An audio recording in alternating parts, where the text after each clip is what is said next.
All right, guys, next plate carrier we're going to look at is the Arbor Arms Flex plate carrier. This it's slightly older model maybe. I was looking at the website to try to nail down pricing, and the ones that they currently have don't have this 1-inch webbing on the shoulder strap. So I'm not sure exactly how accurate I am on the pricing, but it looks like they're about $350.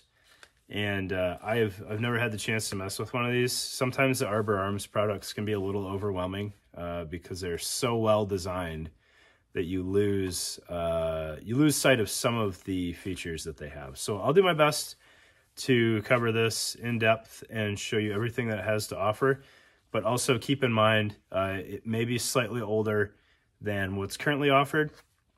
And some of their options are, they appear kind of as you flow through the ordering process. So they don't all jump out at you right away. Like there's different cummerbund options. Sometimes there's multitude of options. Like this is the non-maritime version. If you do the maritime version, I believe it incorporates a quick release feature, which is pretty slick. But I've looked at Arbor Arms stuff before in the past. It's really well designed, if not always the most aesthetic products. But, at the end of the day, I understand looking cool is their first rule, but you really do need functional gear first, and Arbor Arms is absolutely that, if nothing else. It's always functional stuff. So we'll put this on the table, go through all the features on it. It has a lot of interesting stuff done to it that I haven't seen on any other plate carriers, to my knowledge, and it's kind of cool. I'm super happy that somebody was willing to send this to me so I could look at it, because it is, again, potentially a $350 plate carrier that I don't necessarily need anymore, so I probably wouldn't have run across one otherwise. All right, okay, guys, we're looking at the Arbor Arms Flex plate carrier. So this is several years old now. I've been aware that it's existed for a long time. One of the main selling points when it came out was it was kind of the first plate carrier, to my knowledge, I could easily be wrong, that incorporated an elastic cummerbund, which is inherently very comfortable if you have the appropriate amount of weight to use an elastic cummerbund, but it also allowed you to attach MOLLE pouches. So it has this elasticized MOLLE on the cummerbund. You could potentially overload it, right? And there could be some long-term wear issues. This one looks very used, well taken care of, but very used. And there doesn't appear to be much sagging on the cummerbund itself. Additionally, there's plenty of slack. So if you started to have some elastic sagging, you could continue to take slack out of the cummerbund as needed to keep it tight. So if you were running, radios on here and side plates, you may push the cummerbund to kind of its limit, but then you can take the slack back out and you should be okay. All right. So again, I've got some P210s in here to just kind of keep everything standing up nicely. I did put medium ESAPs and backers in there. It wasn't a great fit, but the plate bag closed, and I perhaps could have muscled it in there a little better. My workbench here is by no stretch solid. It's just on some screw-on desk legs and pretty flimsy, so I can't really wail on this stuff too much.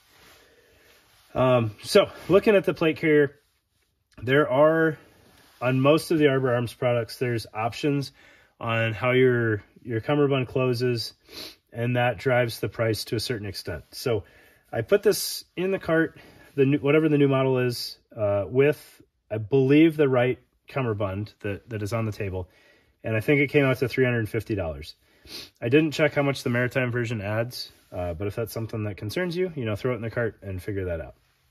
All right, so this is the dual tube closure cummerbund, to my knowledge, and it's the 3-strand. So that's what we're working with as far as pricing goes. Looking at the front plate bag, a lot of interesting things in here, and a lot of them don't necessarily stand out right away. All right, so there's no built-in admin pocket on the front. The side release buckles are something you purchase after the fact. It's $5, right? So got it. Who cares? And I think you can add them right on the site if you want to. It does have Velcro down on the lower portion so that you can mount placards.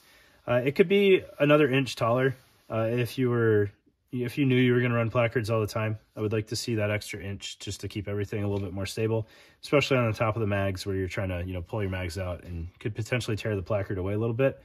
But you do have the side release buckles to help anchor that, and it at least goes the full width. If it didn't go the full width, I would be real concerned.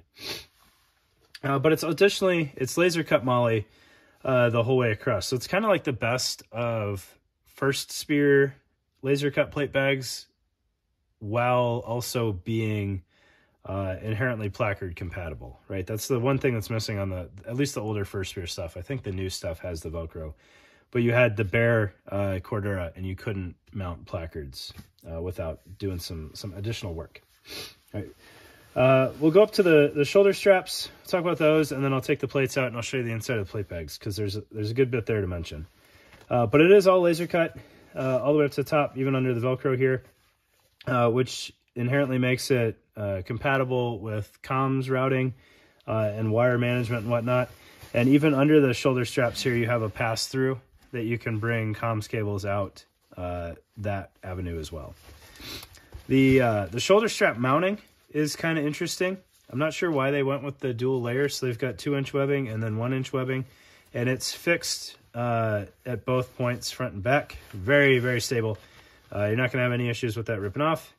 Webbing is ultra strong, so if you're one of those that gets spicy that like the JPC shoulder straps can wear out, this might be a good bet for you. The webbing is pretty tough to destroy. The shoulder straps are done in kind of an interesting manner. So you've got your fixed mounting in the back, fixed mounting in the front with a metallic D-ring. And then the shoulder straps are one piece that's, you know, webbing and Velcro combination. You route the Velcro and the webbing, you know, top down into the D-rings, and then they just sandwich on the inside. So you have a lot of very clean adjustment capability there.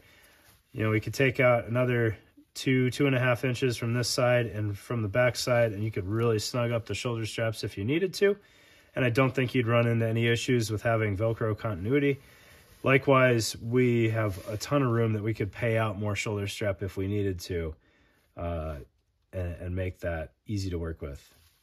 There's no quick release access to the shoulder straps, which I'm totally fine with. It's not something that I necessarily shop for, so I'm all right with that. I understand some people don't like it. It's a little quicker to get on if you have a buckle or something like that, but that can run into issues down the road with not being able to get the vest off and you think you can.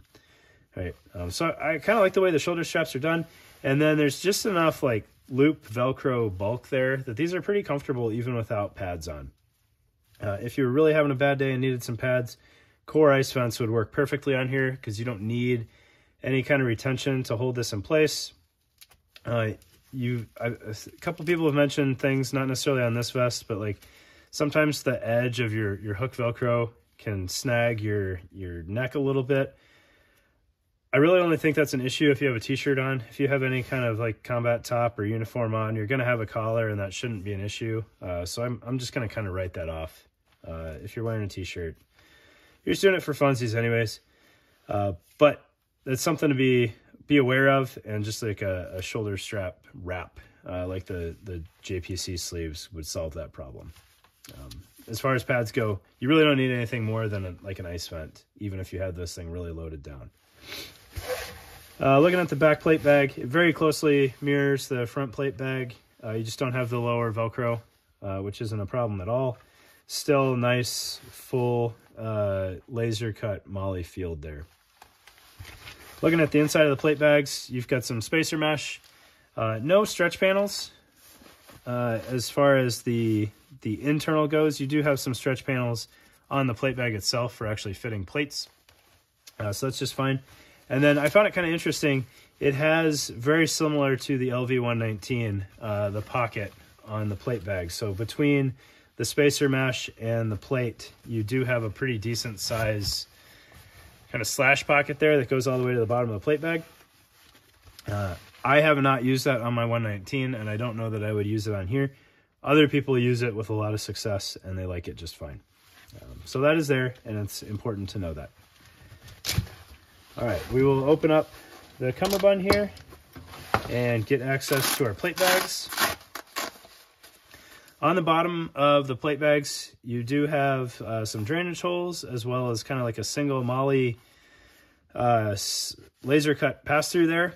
I'm not 100% sure what the best way to use that, or if there's any use for it. Arbor Arms is pretty big on using their dual drainage holes to hang tourniquets, so I know that's kind of what that's there for. Not 100% on what these are for, but I'm sure there's a use out there. When we get into the plate bag,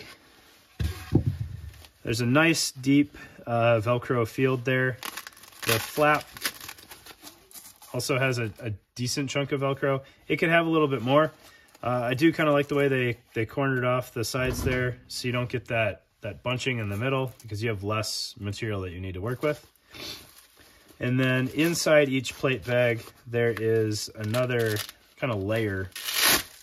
And this layer gives you access to the laser cut portion. So if you're having a hard time threading pouches for whatever reason, you can access that to help pull those through.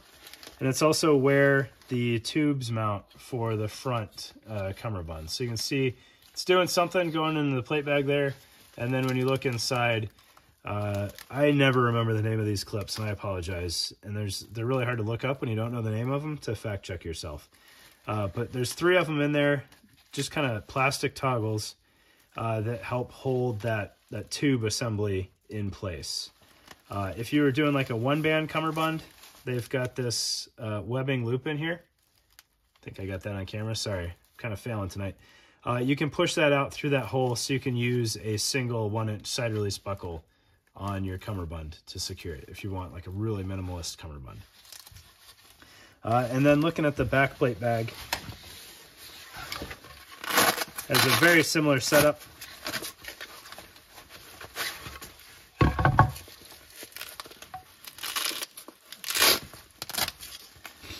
And you can see the cummerbund feeds in from the side.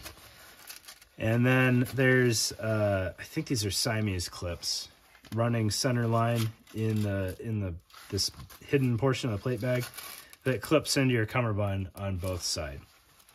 So you can see the slack just kind of comes back out, and it comes out the side of the plate bag, and it's policed up there with a little bit of 550 cord. You've got this sewn in 550 cord to keep your skeletonized cummerbund from just doing whatever it wants. But there's plenty of adjustment in there.